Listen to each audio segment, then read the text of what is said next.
goes aside from my soul. So for today, we're going to install that body harness to hopefully help with the fuel pump sender issue. We're going to do spark plug covers, take the front bumper off and put the ZL1 conversion harness on, and install a MagnaFlow competition exhaust. I'll explain why. So some of you may remember these eBay muffler deletes that I got, and I was gonna make an effort to make these work, but there's too many wonky things that are working against me to make this actually not only functional but look decent on the car. So this piece is actually what deletes the muffler, and then there's an adapter down here to go to the stock pipe. Now if you see, none of these pipes are fitted correctly. They're not even diameters that should work together. So that's problem number one. To fix that, I could take this off and weld around the whole thing, weld the spots that are split, stitch it all up. Okay, semi works. Then we get down to here, to this adapter that's allegedly supposed to meet up with stock pipe. So this is as tight as it's going to get, and look at the stock pipe. So even if I use one of these guys, flare out the stock pipe, this is still too kludgy for me. I don't even remember what I spent on these because I got the refund because of the fact that they didn't even come with tips. So we're going to forget these for now. What I did get for the low price, $400, is a MagnaFlow competition stainless steel exhaust. Now by no means is this new. There's some funky things going on here, some dents, but for the most part the entire system is here, weighs barely anything, and is going to replace all that heavy piping that goes from the back of the car to where the stock resonators are. Fortunately, this didn't come with the front Y pipe, so I'm gonna have to cut the stock Y pipe and either weld straight to that and just couple it off the back, or put some sort of connector on there so I can remove the muffler if I need to. If somebody else wants to make a go with this, I'll sell these for stupid cheap. I don't know, $50 just to get them out of the garage. I also got those tips that I'm not going to use anymore. They're brand new. I'll post the specs in the comments. Again, just as a reminder as to why we're installing these. When I installed the new wires, they didn't come with the boots, and when I took the stock boots off to put the new wires on, they were totally caked on. Bent them as I was taking them out, so I'd throw them away. And while you could probably get away with running without a boot, even on a stock header, I feel more comfortable with running a heat shield on it, so you don't wind up melting your wires.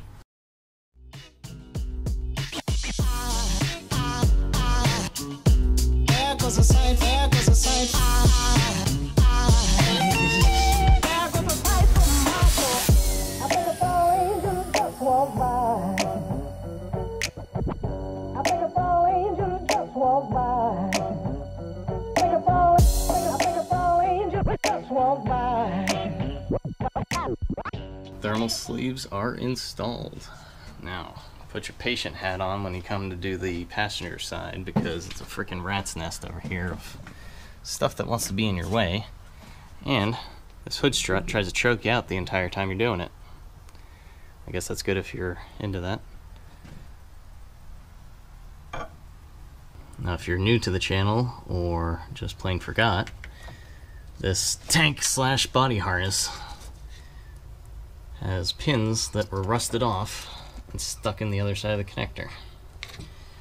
So I cut this section out of a donor car, and what we're gonna have to do is one by one cut the wire, solder it to the new harness, heat shrink it, re-terminate it all, and get this harness working again. Now unfortunately, to drop this tank, the whole subframe has to come out, and we're not doing that. So we should have plenty of room with the slack we got to re-terminate both sides. We're gonna do that now. What I'm gonna do ahead of time to make my life easier is I took all the tape and everything off of the donor harness. I cleaned it all with some adhesion remover and actually made the colors a little more visible. I'm gonna strip all the ends, get this all ready to solder in to the other one, and make life a lot easier doing this ahead of time instead of under the car. Alright, connectors are all cleaned up, all the wires are cleaned up. Went ahead and stripped them all. And I noticed on this ground, I actually stepped up to a thicker wire. Now that thicker wire is going to be up in the stock harness for the body already. So all I'm going to do is take that wire and extend it a little bit so it could get back to the same gauge wire that steps up in the main harness. Angels just walk by.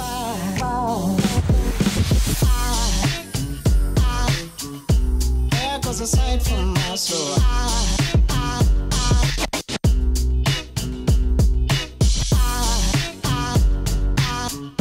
There goes a sight, there goes a sight. Make sure you use heat shrink with glue in it. It will help keep these weather tight. I was able to undo this harness from up here, which gave me a little more slack. So I got some more room to work with. I'm gonna set this up and time lapse me fixing this. Hopefully it's interesting.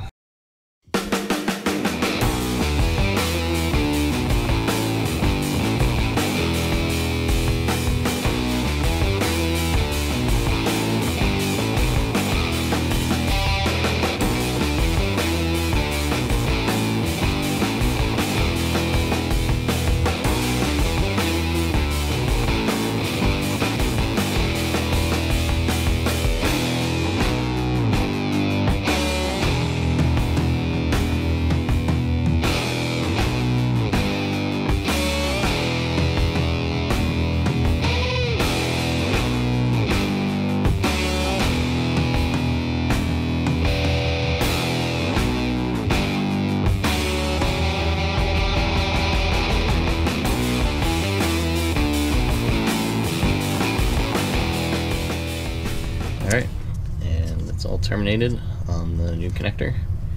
So what I'm going to do now is just put a little piece of loom on here, tape it all up, and do the next one. I'm not going to record that. Be right back. Alright, this side is all loomed up and taped up.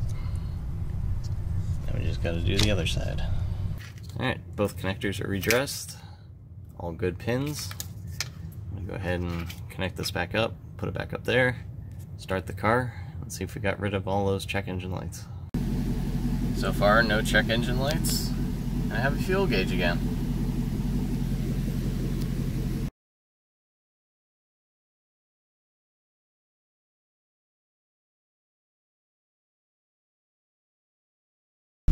Alright, after fixing that harness, I pulled the codes again, and these are the only 3 codes that we have.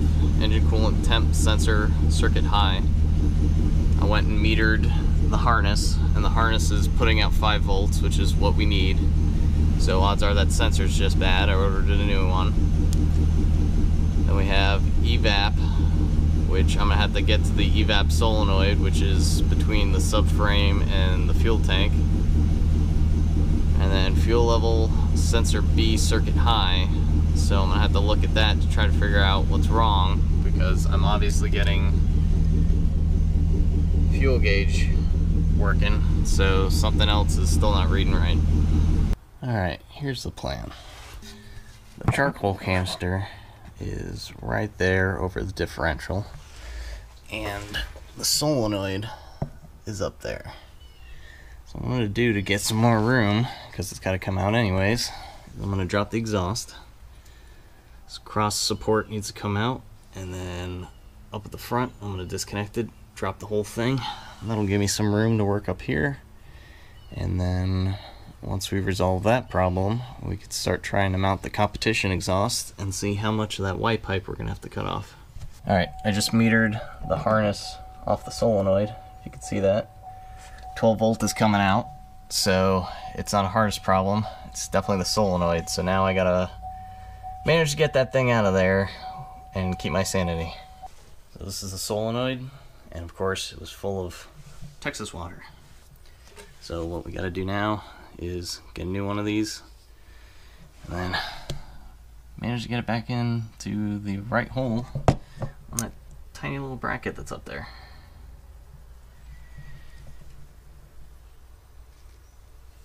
Brand new Delco part.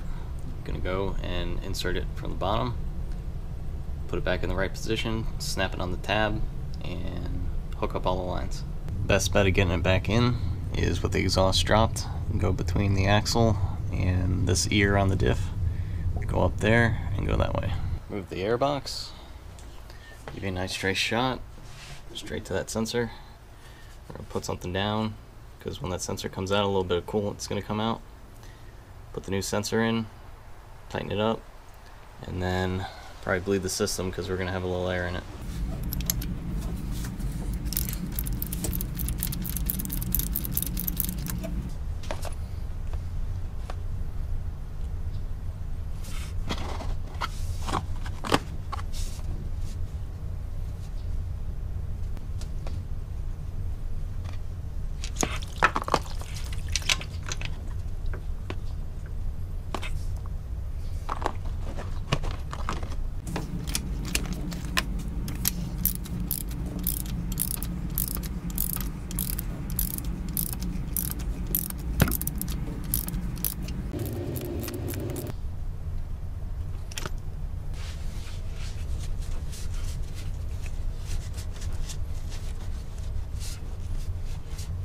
After everything's all put back together and your new sensors installed, go ahead and bleed your coolant system. What we're going to do is make sure we get any air that was introduced into the system when we took that sensor out.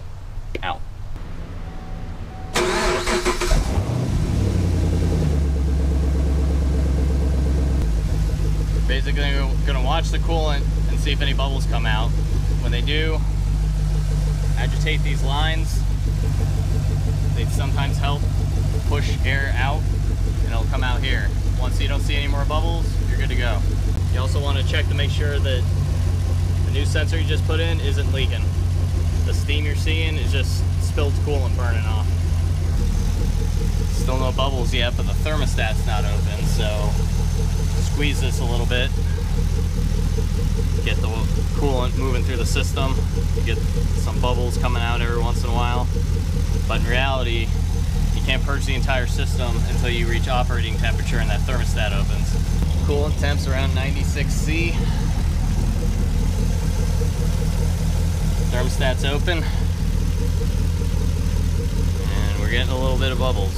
So, gonna let this run until we get absolutely no more bubbles coming out.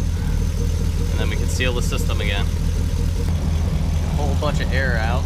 It's actually dropped down to 92 C now. And both assisted and by itself, I'm not seeing any more bubbles. So what you do at this point is you turn the engine off, let it sit for, I don't know, 2-3 minutes, insert this into the bleeder, and then take any excess that's still in the bleeder and just put it back in the reserve.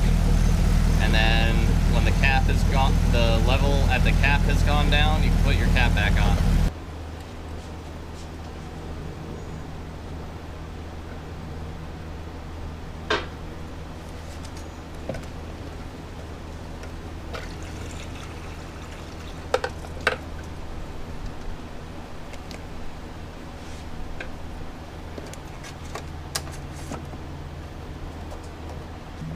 You just wait till the coolant level goes down enough to take that cap off and put your stock cap back on. Alright, ran out of time on this Saturday because I gotta stop working on this, clean the G8 because it's going to Cars and Coffee tomorrow. If you're watching this and it's not April 8th, I'll be at Cars and Coffee. We still gotta cut about here, graft it to the MagnaFlow competition exhaust. I mounted the preliminary tips. You can see the crazy 5-inch tips that just fill in that valence. It's gonna look good. So next video, we're gonna definitely work on the exhaust And then since all the mechanical stuff is fixed, we're gonna start working on cosmetic stuff. So start pulling some dents out, fixing little stuff. This little trim piece fell off. You just gotta 3M tape it back on. Get the hood painted. Finish pulling this dent out, and then send this bumper out to get paint. I got a new trim piece for the ZL1 to replace the beat up one. There's another beat up spot here. We're gonna fill those. And then I got other cosmetic stuff, like we're gonna black that out. We're gonna put an SS badge here. And black that out. Take the ZL1 off, put the SS on there. And then I have blackout vinyl for the Camaro. So you'll see an outline in chrome, but the lettering will actually be black. And then another thing that I don't think I've mentioned in the video yet, the SS side skirts don't necessarily work on a ZL1. So we have ZL1 side skirts. The only problem is they're torn in a couple places. So what we're gonna do, like over there, we're just gonna plastic weld that with some mesh, clean them up, mount them up, and they'll be good. All right, guys.